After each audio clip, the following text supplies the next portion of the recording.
NER-IST क्या है और क्या रीजन है जिससे मुझे बीटेक करने का सोचना चाहिए 2024 में NER-IST से। NER-IST में क्या कोई रिजर्वेशन या कोई स्पेशल प्रोविजंस हैं या कोई स्कॉलरशिप्स हैं? NEE क्या है?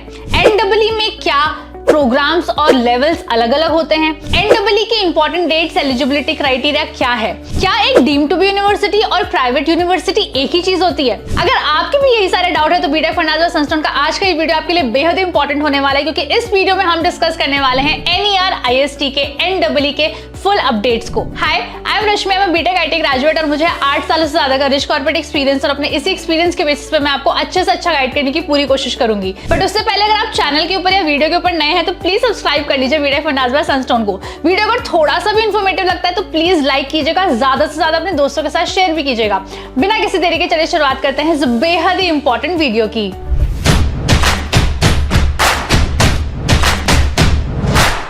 First thing first, what is NER-IST? NER-IST stands for North Eastern Regional Institute of Science and Technology। ये ईटानगर अरुणाचल प्रदेश में सिचुएटेड है। डीम्ड टू बी यूनिवर्सिटी है but ministry of education government of India के अंदर, यानी कि हर एक deemed to be university private university नहीं होती, जो जनरली बच्चों का एक कंफ्यूजन रहता है या एक मिथ रहता है। इसका जो एक इंटरनल एग्जामिनेशन होता है जिससे बीटेक में एडमिशन होता है उसका नाम है NEE, यानी कि NER-IST एंट्रेंस एग्जामिनेशन, जो इस साल NEE 2024 के नाम से होने वाला है। ये डीम्ड टू बी यूनिवर्सिटी 1984 में एस्टैब्लिश हुई थी, पर इसे यूनिवर्सिटी का स्टेटस 2005 में मिला था। तो NEE 2024 के एग्जामिनेशन डेट और रजिस्ट्रेशन डेट जो है वो काफी नजदीक आ गई है, तो इसीलिए ये वीडियो और ज्यादा इंपॉर्टेंट हो जाता है, इसलिए प्लीज इसे अंत तक देखना। बट उससे पहले हम और बेहतर तरीके से जान लेते हैं NER-IST से आपको इंजीनियरिंग क्यों करनी चाहिए।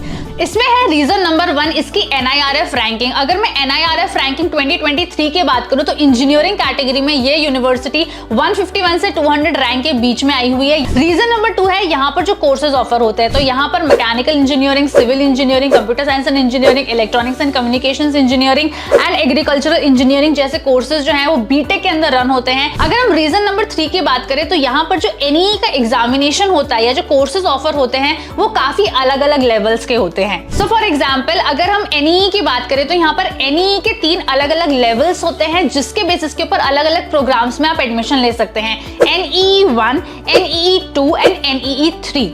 अगर हम NEE1 की बात करें तो ये वो स्टूडेंट्स के लिए होता है जो 10th अपीयर्ड होते हैं या पास कर चुके होते हैं और अगर वो कोई सर्टिफिकेशन कोर्सेज करना चाहते हैं। अगर हम NEE2 की बात करें तो ये कुछ डिग्री रिलेटेड कोर्सेज जो है वो ऑफर करता है। अगर हम NEE3 की बात करें तो ये उन स्टूडेंट्स के लिए होता है जो डिप्लोमा के बाद इंजीनियरिंग में एडमिशन लेना चाहते हैं लैटरल एंट्री के थ्रू। जहां तक हम NEE2 की बात करें तो यहाँ पर भी सब डिविजन है। NEE2 जो है वो PCB and PCM and vocational in 3 अलग अलग सेक्शंस में डिवाइडेड है। यहाँ पर हम सिर्फ PCM की बात करने वाले हैं उन स्टूडेंट्स के लिए जो इंजीनियरिंग में एडमिशन लेना चाहते हैं, क्योंकि इंजीनियरिंग एस्पायरेंट्स को सिर्फ NEE2 का एग्जामिनेशन देना है under the category of physics, chemistry and maths. जो चौथा रीजन है why you should consider NER-IST वो है इसकी अफोर्डेबल फीस। क्योंकि एक डीम्ड टू बी यूनिवर्सिटी है under ministry of education government of India, तो यहाँ पर आपको जो फीस है वो काफी अफोर्डेबल मिल जाती है। जहां पर अगर मैं डिग्री या टेक्नोलॉजी डिग्रीज की बात करूं तो यहाँ पर जनरल कैटेगरी के लिए सिर्फ 8,220 रुपए की जो एजुकेशन फी है वो आपको पे करनी है।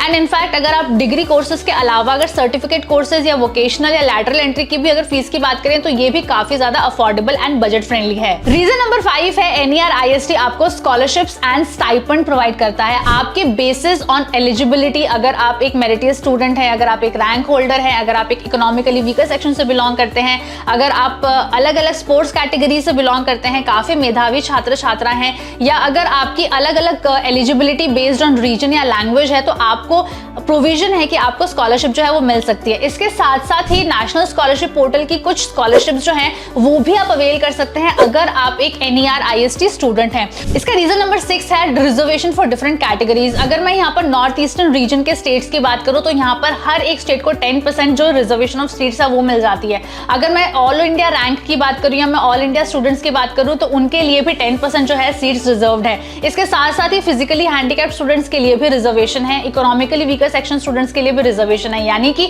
आपको कई सारी जो रिजर्वेशन की फैसिलिटी है एज पर एलिजिबिलिटी वो मिल जाती है NER-IST में। अब हम बात करते हैं NEE की इंपॉर्टेंट डेट्स की। तो अगर हम इसके रजिस्ट्रेशन की बात करें तो इसके रजिस्ट्रेशन ऑलरेडी स्टार्ट हो चुके हैं एंड इसकी जो रजिस्ट्रेशन की लास्ट डेट है ये है 26 मार्च 2024। एनी सेकंड जो पेपर है वो होने वाला है सैटरडे को 20/4/2024 को, यानी कि 20 अप्रैल को होने वाला है। और इसका जो एग्जामिनेशन का जो टाइमिंग है ये है 10 बजे से लेके 1 बजे तक। इसका जो रिजल्ट है वो टेंटेटिवली 20 मई 2024 को डिक्लेयर होने वाला है। अब हम बात करते हैं एलिजिबिलिटी क्राइटेरिया फॉर NEE। तो आपने 10+2 जो है वो क्वालिफाई कर लिया होना चाहिए या आप अपियर करने वाले होने चाहिए 2024 में। साल 31 जुलाई 2024 तक अगर आप एक जनरल कैटेगरी से बिलोंग करने वाले स्टूडेंट है तो आपकी एज जो है वो 23 ईयर्स मैक्सिमम होनी चाहिए। अगर हम यहाँ पर 10+2 के मैंडेटरी सब्जेक्ट्स की बात करें तो आपके फिजिक्स, केमिस्ट्री एंड मैथ्स जो है वो मैंडेटरी सब्जेक्ट्स होने चाहिए। अब हम बात करते हैं NEE सेकंड पेपर के एग्जामिनेशन पैटर्न की। तो ये जो एग्जामिनेशन है इसमें 150 क्वेश्चन जो है वो पूछे जाने वाले हैं।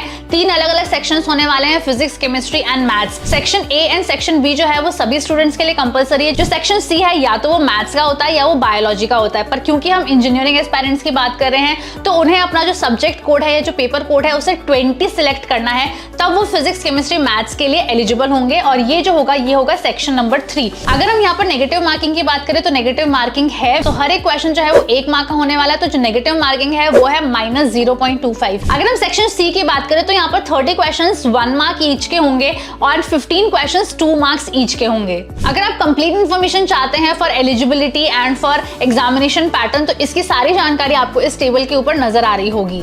लास्टली हम डिस्कस करते हैं कि आप NEE 2024 के लिए कैसे रजिस्टर कर सकते हैं। तो यहाँ पर सिर्फ ऑनलाइन एप्लीकेशन ही अवेलेबल है। अगर हम यहाँ पर रजिस्ट्रेशन फी की बात करें तो 1500 रजिस्ट्रेशन फी है जनरल कैटेगरी स्टूडेंट्स के लिए। बट अगर आप SC ST कैटेगरी से बिलोंग करते हैं या अगर आप फिजिकली हैंडीकैप्ड है तो आपकी जो रजिस्ट्रेशन फी है यहाँ पर आपको कंसेशन मिल जाता है एंड ये है सिर्फ 1000 रुपीज।